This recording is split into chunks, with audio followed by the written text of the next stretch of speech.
Sizdimi? Yoshingiz nechida? 14 ga kirdingizmi? Ha?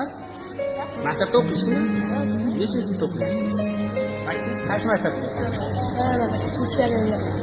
Mana bozorga kelib ishlayapsiz ekan. Nima majbur qildi sizni ishlashga? Ishlash kerak hozircha. Majbur qildimi biror narsa? Ota-onangiz aytdimi? Yo'q, ayamga qarashaman. Ayam bir o'zi. Ayingiz bir o'zi, dadangizchi? Biz bilan turibdi. Dadangiz siz bilan turmaydimi? Oilada necha kishisizlar? 4 kishi. 4 kishi. Nech pul topasiz bir kunda? Nima olishni topadi? Ha? Yig'lama, aka, qo'rqma. Kimga berasiz pullarni keyin? O'zingiz ishlatasizmi? Yo'q, kiyim olish kerak. Ha, o'zingizga kiyim olasizmi?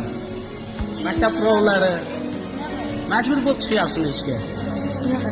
Voy, hozircha-da. Qanchadan beri chiqasiz? 1 yil. 1 yildan beri chiqasizmi? Zerikmadingizmi bu ishga? Boshqa ish yo'q-da. Boshqa ish yo'q. Boshqa ish yo'q hozir. Siz ismingiz nima? Ozodbek. Siz ham akangizga yordam berasiz?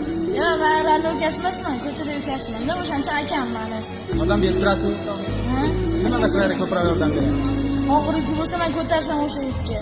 Nima bo'lsa o'shanga qarashaman men akamga. Bu ayasiga yordam beradi, uyga pul olib boradi. Har kuni pul olib boradi, tirikchilik. Oilasini boqadi, mashq bola. Boshqa hech kim boqmaydi mana. Boshqa narsalarga sarflamaydimi pulini?